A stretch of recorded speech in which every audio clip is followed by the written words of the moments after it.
Project Sarathi. Okay, greater Visakhapatnam municipal corporation ఏదైతే ఉందో, greater Visakhapatnam municipal corporation వాళ్ళు ఈ ప్రాజెక్ట్ సారథిని తీసుకురావడం జరిగింది. సో దేనికోసం, ట్రాఫిక్ కంజెషన్ ఏదైతే ఉందో ట్రాఫిక్ కంజెషన్ని తగ్గించడం కోసము ఏఐ టెక్నాలజీని ఉపయోగించుకొని, అడ్వాన్స్డ్ ఆర్టిఫిషియల్ ఇంటెలిజెంట్ టెక్నాలజీస్ ఏవైతే ఉన్నాయో వాటిని ఉపయోగించుకొని ట్రాఫిక్ కంజెషన్ని, ట్రాఫిక్ సంబంధించిన ప్రాబ్లమ్స్ తగ్గించడం కోసం అని చెప్పేసి ప్రాజెక్ట్ సారథిని తీసుకురావడం జరిగింది.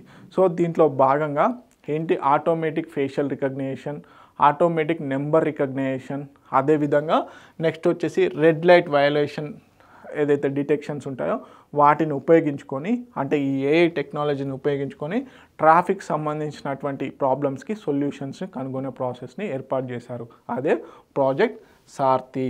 ఓకే, ఎవరు, greater Visakhapatnam municipal corporation. Okay, traffic management implemented across 5 key junctions in Vizag. So దీంట్లో భాగంగా కటింగ్ ఎడ్జ్ టెక్నాలజీస్ ఏవైతే ఉన్నాయో, automatic number plate recognition, red light violation detection, facial recognition systems అనే ఆర్టిఫిషియల్ ఇంటెలిజెంట్ టెక్నాలజీస్ని ఉపయోగించుకొని ఈ ప్రాజెక్ట్ సారథి ద్వారా ఏవైతే ట్రాఫిక్ సంబంధించిన వయలేషన్స్ కానీ ట్రాఫిక్ ప్రాబ్లమ్స్ ఏవైతే ఉన్నాయో వాటిని సొల్యూషన్స్గా చూస్తున్నారు ట్రాఫిక్ మేనేజ్మెంట్ కోసం అని చెప్పేసి.